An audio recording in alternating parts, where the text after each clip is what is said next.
The sea and its unique inhabitants.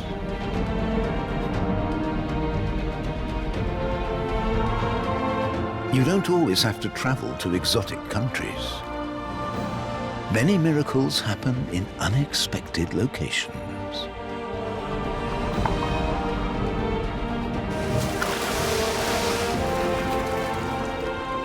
Tiny dramas, magnificent spectacles.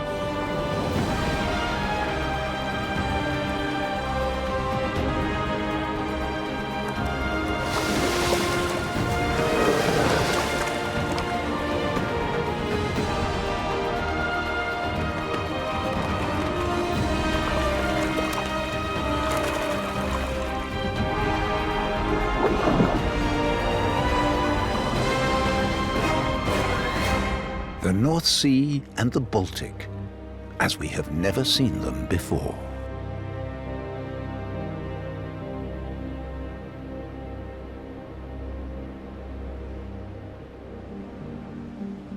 The Baltic Sea, stretching from Finland in the east more than 3,000 kilometers to Denmark in the west. Here it merges into the North Sea. And this is also where our journey begins.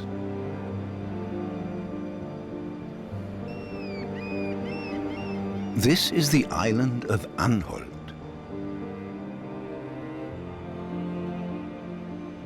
There's a mighty lighthouse to the northeast. At night, it warns ships of a sandbank reaching far out to sea.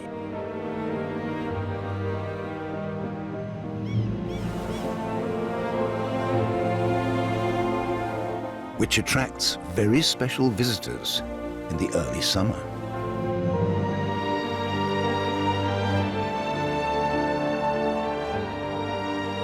Harbour seals, the largest gathering of the species in the entire Baltic Sea.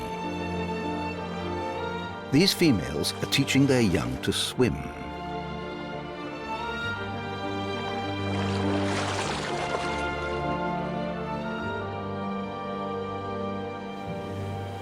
Some of them have stayed on dry land. These little ones have already passed the swimming test.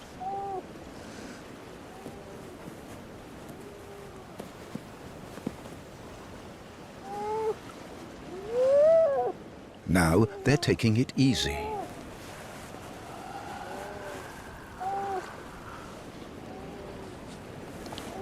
For 4 weeks, the young filled up on their mother's fatty milk. By the beginning of June, most of them are weaned.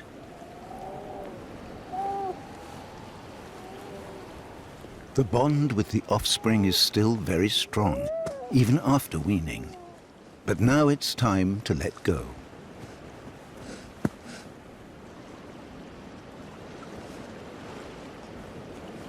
Some mothers already feel the draw of the open sea.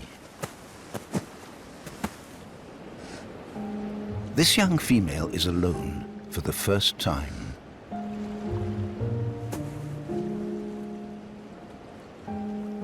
She doesn't seem all that happy.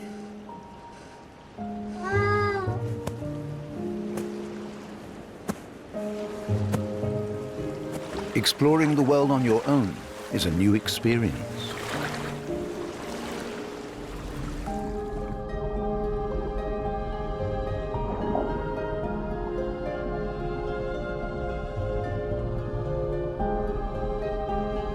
But soon, curiosity takes over.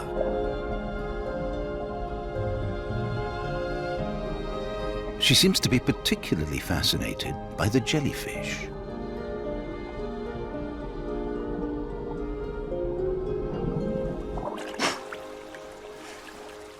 But as always with little children, sometimes you just get tired.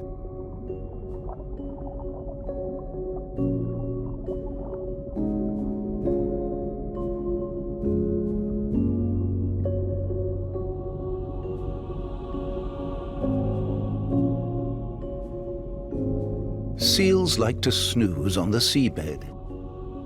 Even the little ones can hold their breath for several minutes.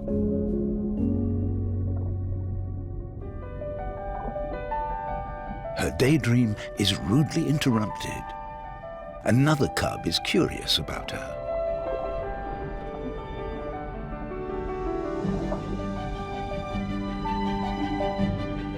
His mother has probably disappeared too.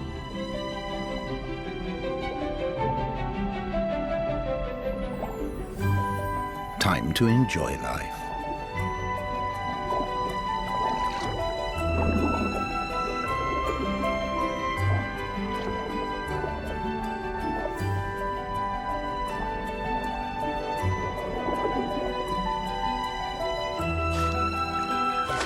Playfully, they form their first bonds.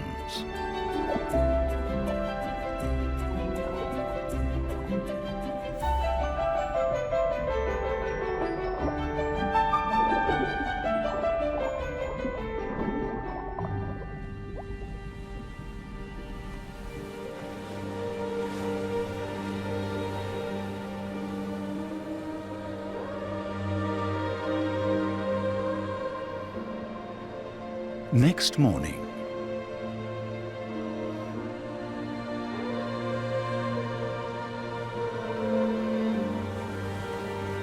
with the mothers gone, the young form small groups. The seal baby has made a connection with her little playmate. They can go without food for about 10 days. After that, they have to fend for themselves, hunting fish. Till then, they'll live off their fat reserves. More out of habit than anything else, they look for milk from their peers.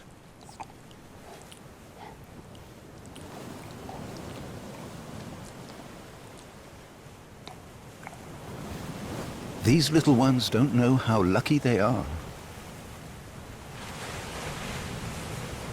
Other cubs have serious problems.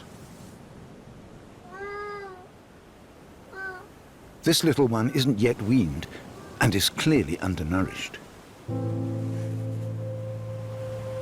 It's been looking for its mother for days.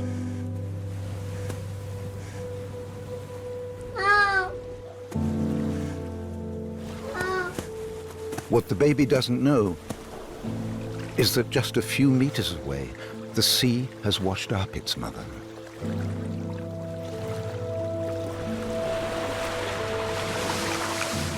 She died following an injury. It's not an isolated case. There are not enough fish. Despite catch quotas, stocks have declined sharply. So more and more seals are now stealing their food from fishing nets. Many drown, others return injured.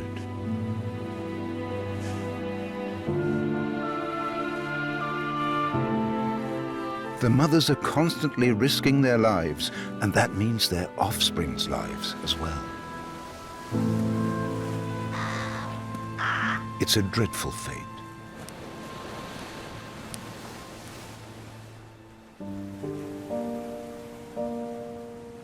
Next day,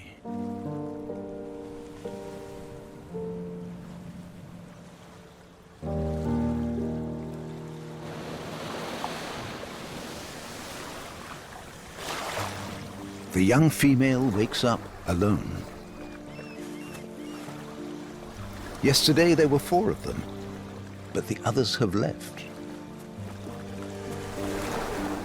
As soon as her tummy starts to rumble, she too will leave unhurt.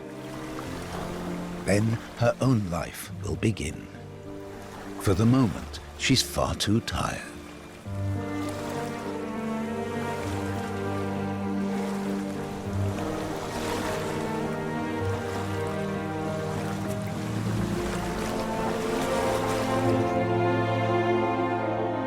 Harbour seals have been protected since the mid-1970s. The population was slowly recovering. But if the exploitation of the Baltic Sea continues in the same way, the conflict between fishermen and seals will escalate.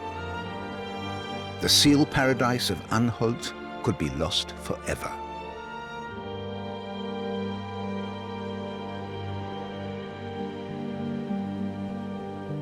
The Baltic Sea was once a pure freshwater lake with no connection to the North Sea. About 8,000 years ago, the North Sea broke through the Danish islands south of Anholt. Since then, the two seas have been linked. That's why there are sea creatures here at all. Three straits form the gateway to the Baltic Sea: the Øresund, the Great, and the Little Belt. Why they're so important is best seen in the Little Belt.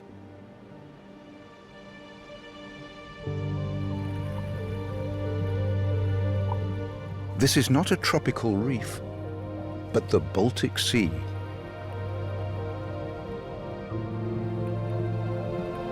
For millennia, the current has dug deeper and deeper here.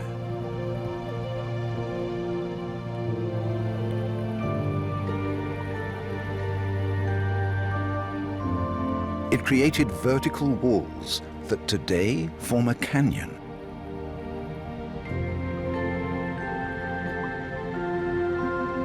At the top of the gorge, brown algae grow up to 5 meters in length. They give cover to countless living creatures.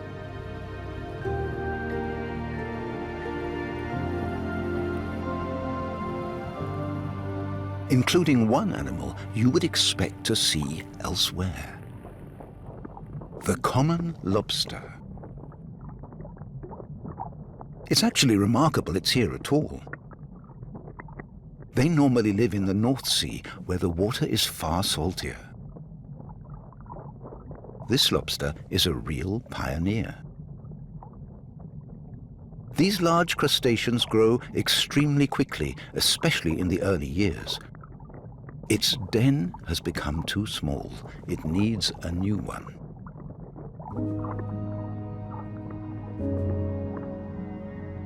Life is diverse here, not only in the shallows, but also in the depths of the canyon. Sponges, sea mats, and sea anemones form veritable reefs. Every available space is taken.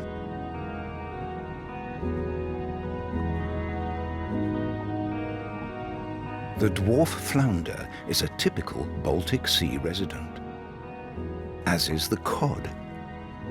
They share the habitat with many visitors from the North Sea, like the lancer dragonet or the prickleback. But the cork-wing wrasse and the tadpolefish are native. Why have so many species made their home here? All the water that flows from the North Sea to the Baltic has to go through the Danish Straits. The Little Belt is the narrowest of all. Only about 400 meters separate its banks. There are almost always strong currents here. Sometimes they build into a real underwater hurricane. Dangerous for the lobster, it still has no home. Brown seaweed makes an emergency shelter. Don't leave it too late.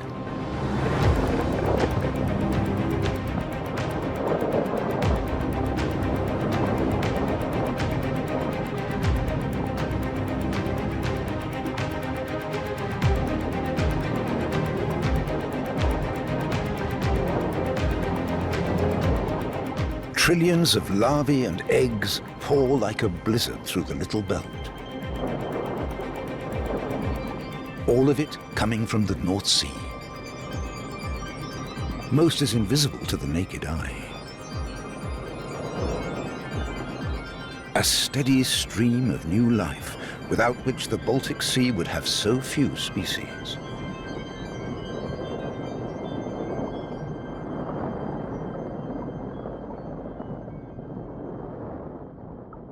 As soon as the current subsides, the lobster takes up his search again.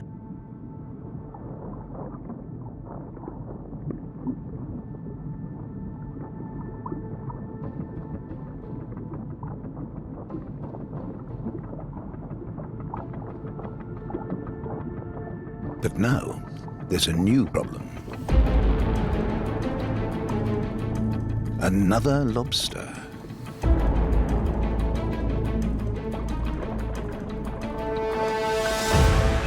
He won't tolerate a rival in his territory.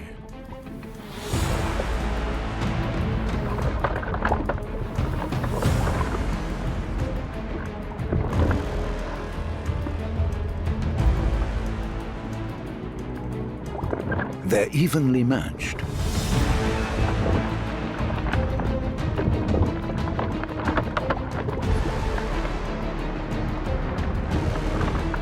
Neither gives in.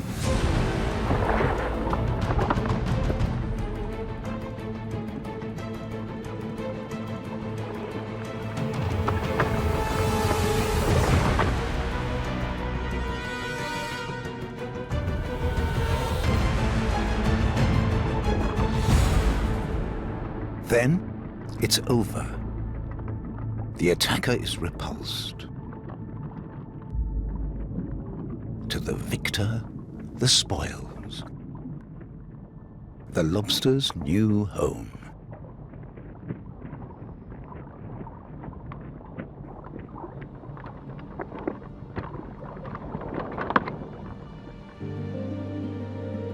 Most of the ancestors of today's Baltic residents came here through the Straits. The little belt is a kind of umbilical cord.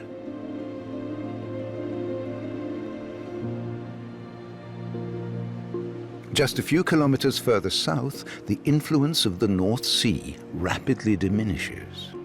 One reason, dozens of large rivers pouring fresh water into the Baltic Sea. So to the east, the water is less salty. Creatures that live here had to adapt to the special conditions.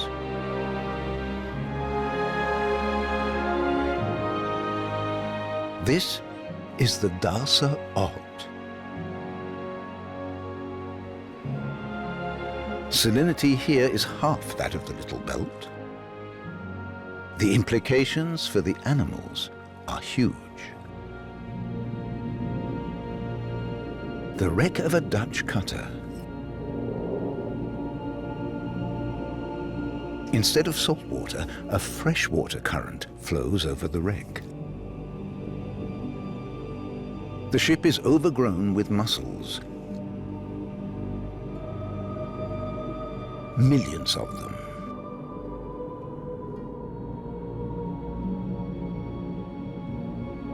What's striking is how small they are, barely bigger than an almond. This dwarfism shows they're struggling with the low salinity.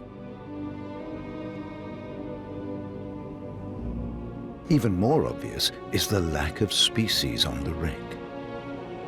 There are starfish, shore crabs, rock bass, and hardly anything else.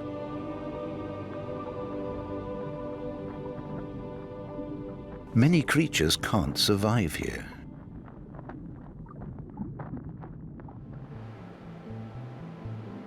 The role of salinity becomes clear 150 kilometers further north. This is the Great Belt Bridge.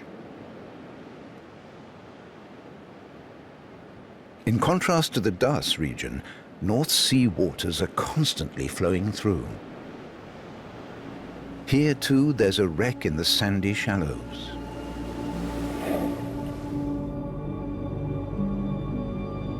But this is occupied by quite different species. The ship is smothered with invertebrates. Anthozoa like sea anemones compete for the best spots. Sponges ceaselessly filter nourishment from the sea. And so do these delicate cnidarians.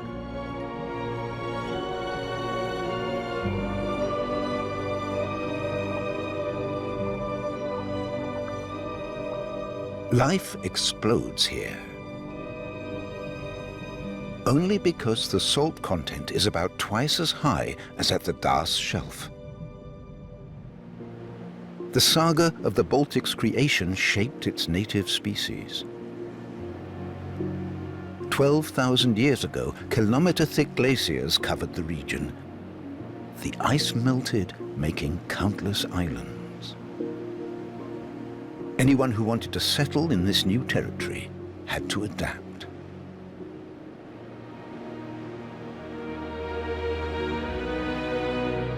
Like here, on Gotland, by far Sweden's largest island.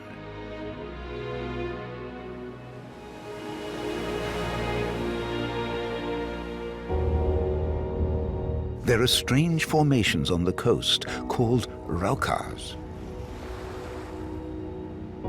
They're the remains of a primeval coral reef.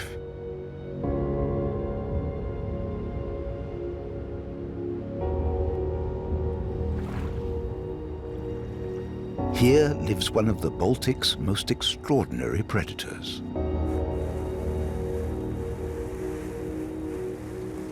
The Gotland grass snake.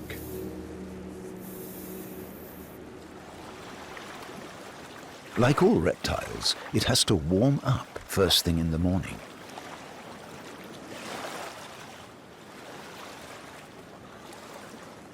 Only then can it go out hunting.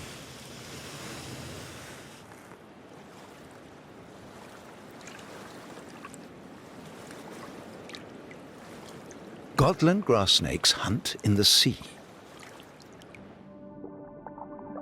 This is unique. No other reptile finds its food in the Baltic.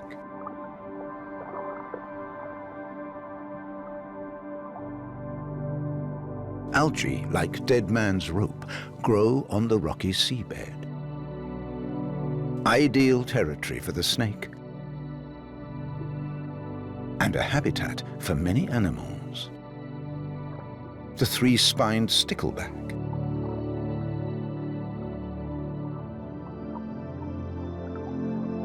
as a freshwater fish, it copes well with low salinity.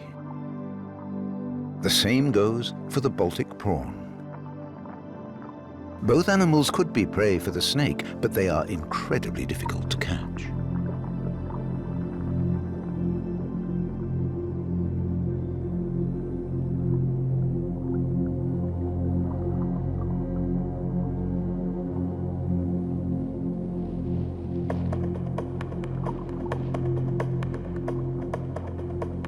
Unlike many other snakes, it's not an ambush predator.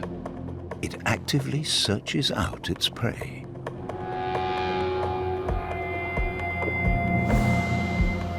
It tends to ignore the nimble sticklebacks. There are easier targets. A black goby.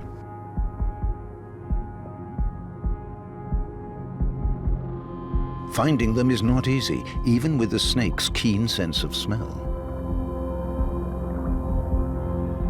And so the snake also reacts to movement. As long as the goby stays still, it has a chance.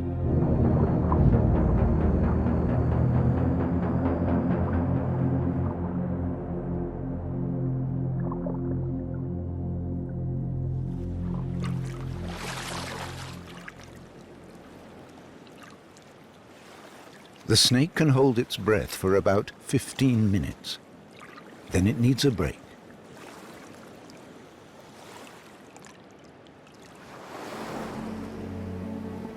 But why does it hunt at sea at all? Grass snakes usually catch frogs and other amphibians in ponds. But Gotland is extremely dry. By the time the snake wakes from hibernation in early summer, most of the ponds are already gone.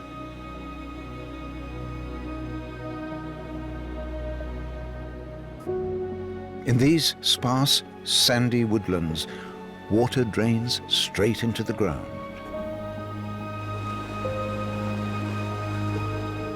The Gotland grass snake had no choice. It needed a different strategy. It could only find sufficient prey in the sea. An environment with many pitfalls. Cold and wind are not exactly ideal for a warmth-loving reptile. Many days the snakes have to give up the hunt.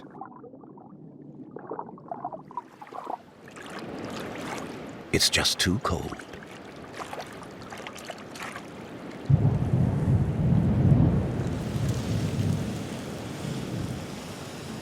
Sharing body heat is better than sunbathing.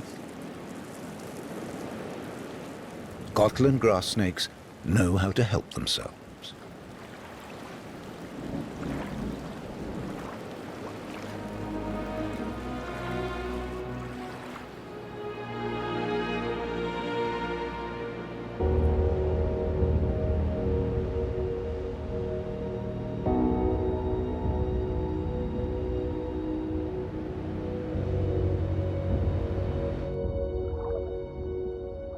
As soon as the weather improves, the snakes go hunting again.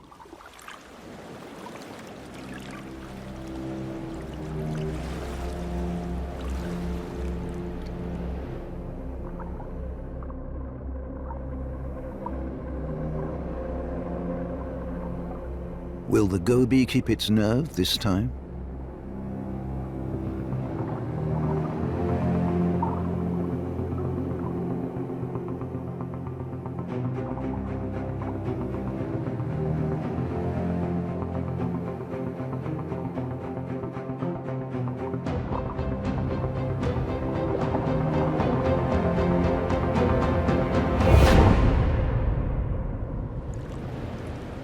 Since this snake swallows its prey alive, there's a danger of losing it in the water. It brings the goby to the shore.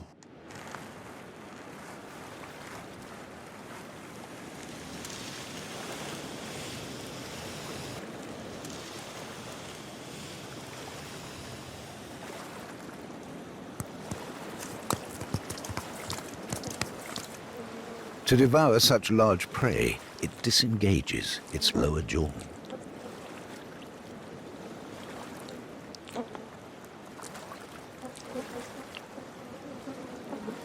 The grass snake will feed on this plump prey for days to come. And all because its ancestors learned to adapt to adverse conditions.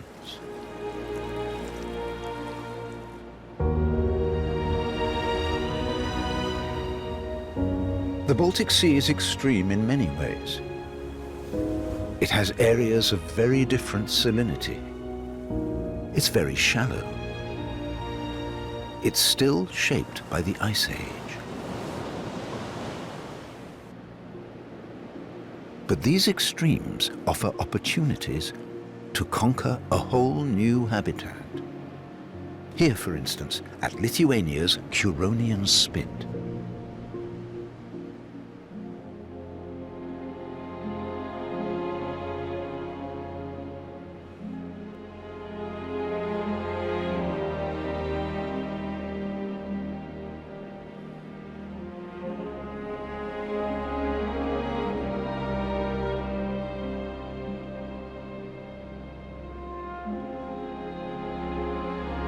Almost 100 kilometers long, this dune bar separates the Baltic Sea on the left from the Curonian Lagoon on the right. The Great Brackish Lagoon is a relic of the Ice Age. It was melting ice that formed the dunes and the lagoon behind them.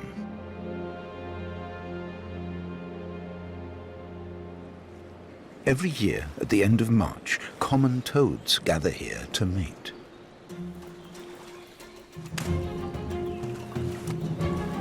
Hundreds of males.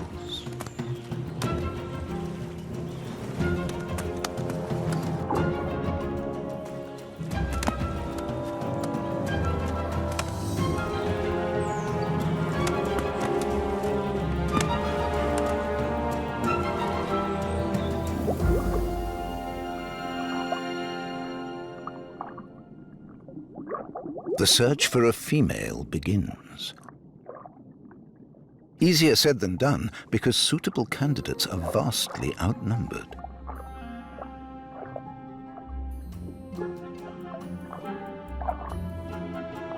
The bachelors are so hormone-driven, they'll grab anything that moves.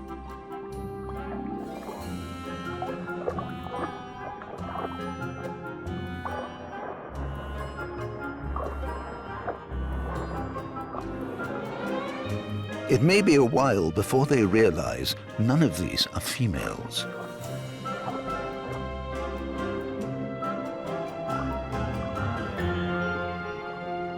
Few will actually procreate.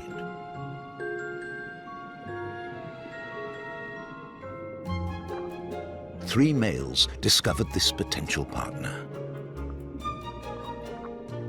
She only needs one.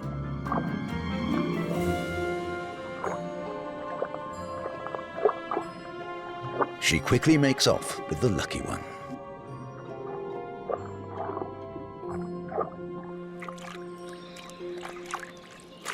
The search for a partner has been in full swing for days.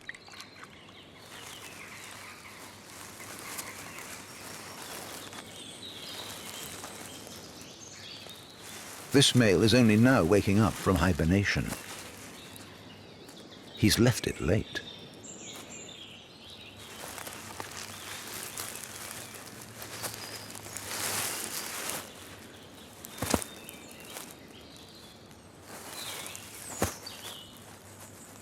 His chances of finding a bride are rapidly dwindling.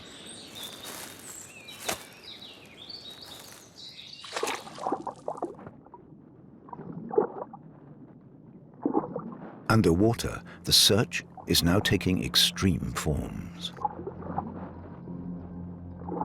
If several suitors cling to a single female, her situation is perilous. She doesn't even have time to catch her breath. Her struggle attracts more and more males.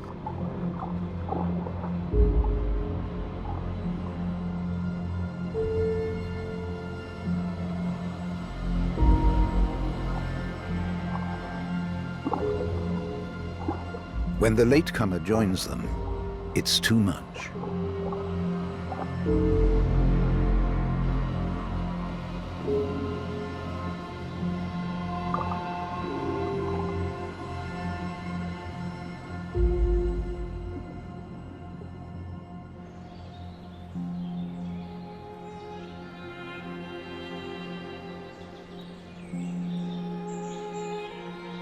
Next morning,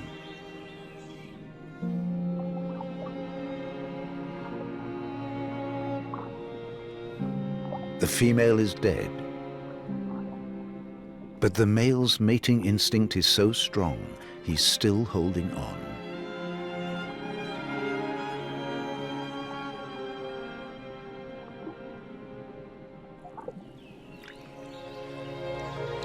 It doesn't always turn out that way. This female could shake off her host of suitors. In the end, only one remained.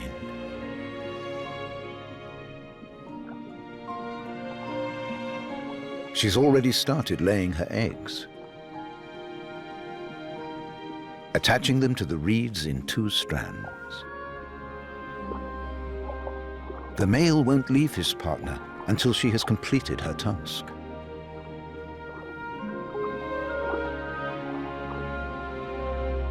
Females lay up to 8,000 eggs. Protected in necklaces often meters long, the offspring slowly develop.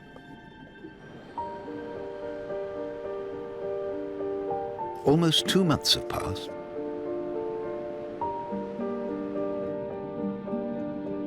The toad's spawn has turned into tadpoles.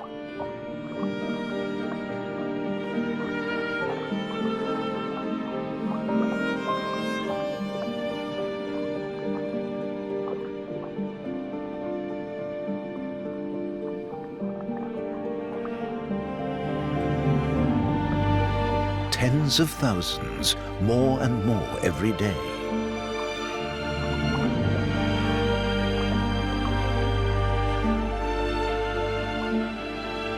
Hanging on the water plants like baubles on a Christmas tree.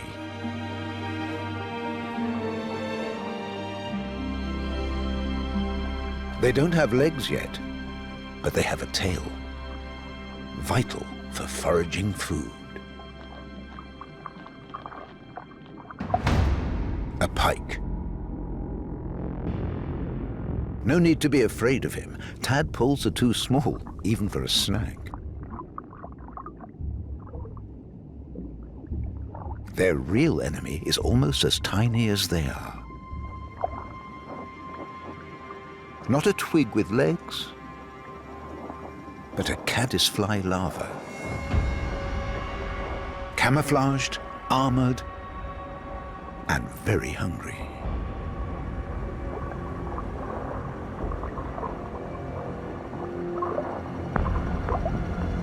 If the larva manages to surprise a tadpole, it's done for days.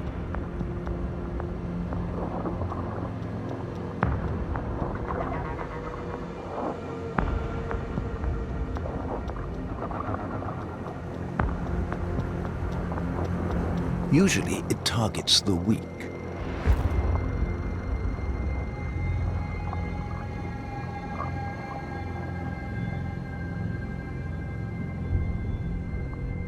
But the tadpoles are not just victims. After eating only plants for weeks, a new scent now lures them.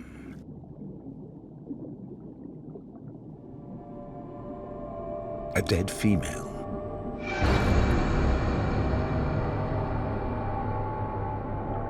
It's not easy to penetrate the thick skin. Tadpoles don't have real teeth.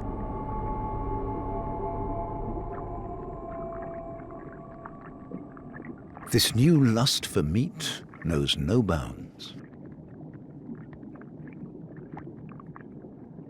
Even the pike gets inspected for something edible, right inside its mouth.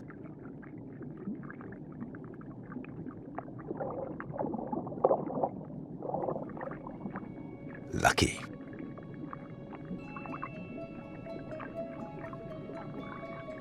Thus fortified, the tadpoles get more and more lively. And as if at a secret signal, they set off.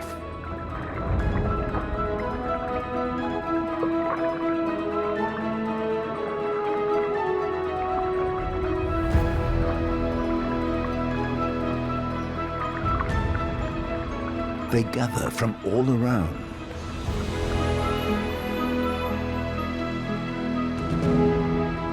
From now on, the motto is safety in numbers.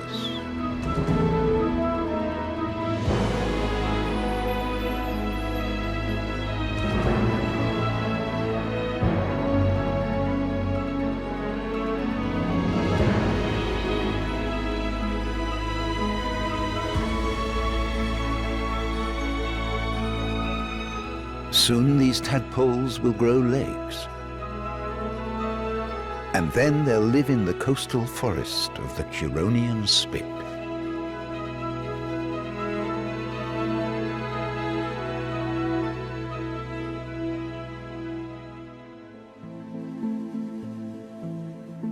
Other animals have benefited from the Baltic's formation. As here in Rostock, North Germany,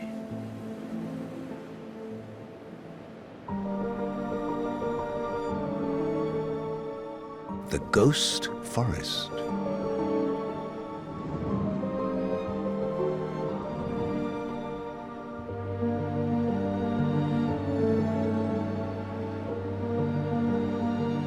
It's the end of February. Strange fish are gathering off the coast. Lumpsuckers.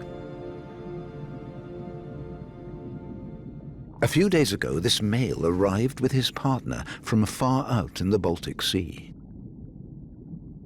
Now he's alone.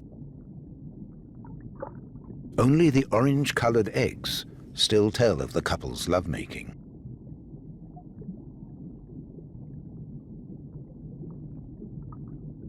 He will look after the brood alone.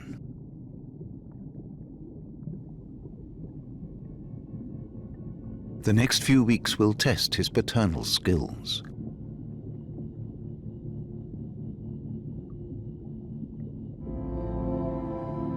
There's a special reason he came here.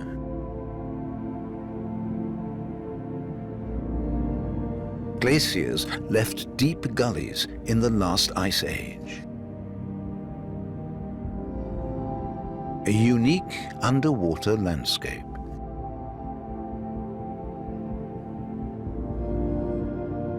To attach their eggs, lumpsuckers need solid ground. And that's exactly what this place offers.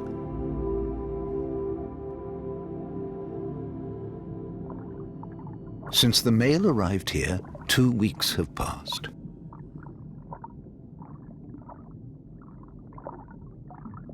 You can tell by the spawn. The eyes of some of the young are already visible.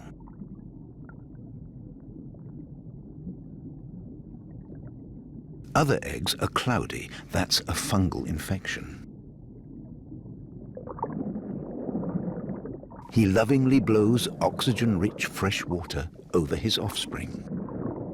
It's the only way to prevent further infestation.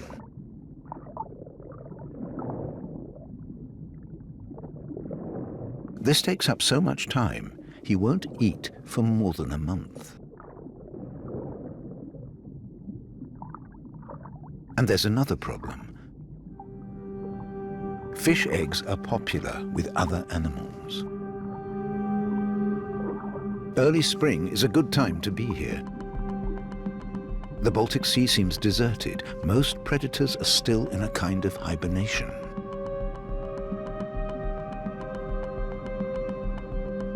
The lumpsucker currently faces just one main threat: the starfish. It usually eats mussels, but lumpsucker eggs are a welcome change.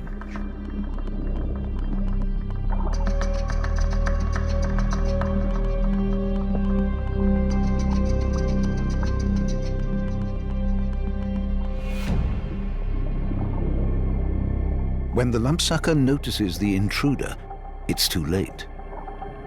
The starfish has started to eat. The suction cups must be gently detached from the eggs, or the clutch would be torn apart. But how?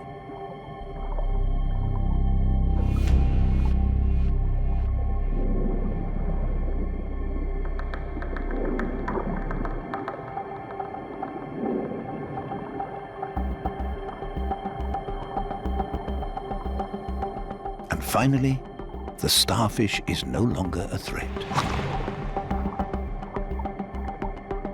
And it won't come back.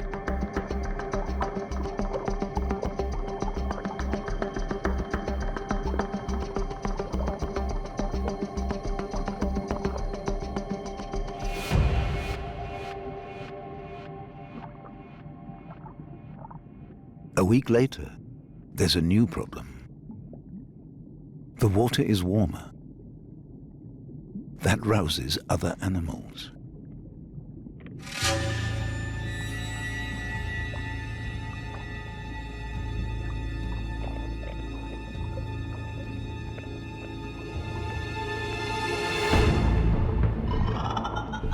Shore crabs.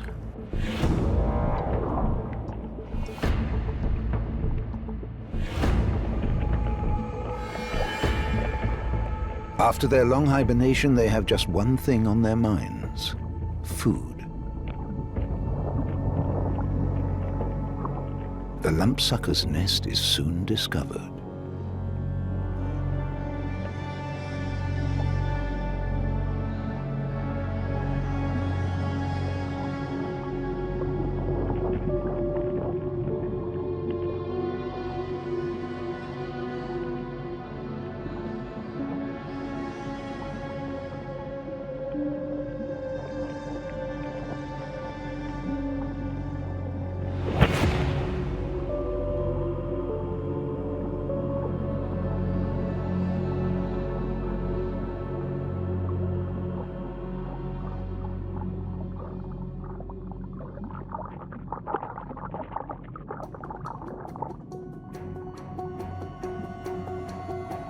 While the lumpsucker neutralizes one threat, other crabs take advantage of the moment.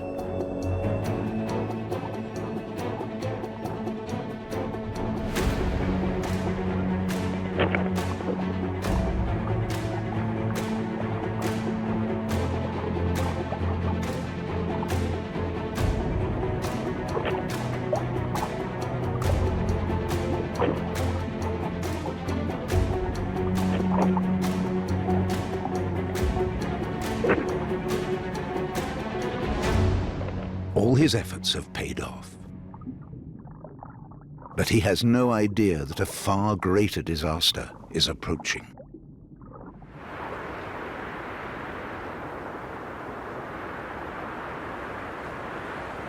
His perfect nesting site has one disadvantage. When the wind gets up, it's a maelstrom.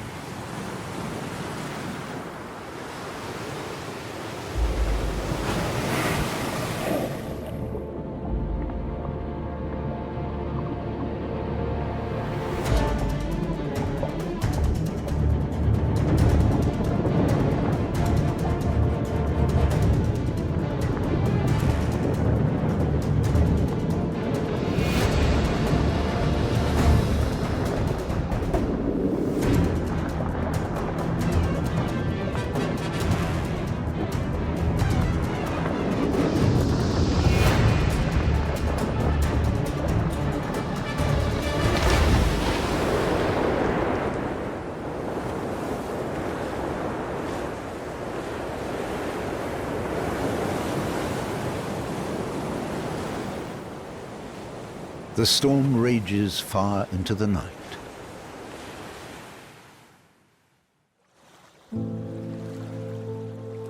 Finally, peace returns. But the lumpsucker's world has changed. The storm robbed him not only of his strength, but also of his offspring.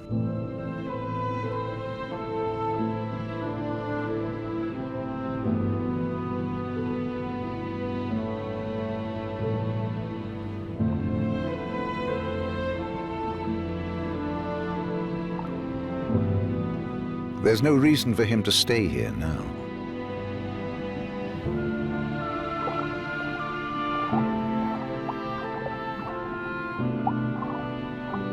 Next year, he'll try again.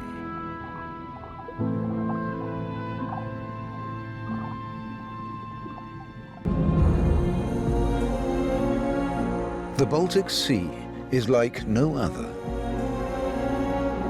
It sets its residents great challenges. To make their home here.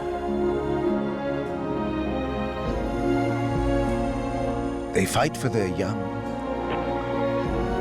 for a place to live, and for their chance to reproduce. In the Baltic, a sea of extremes.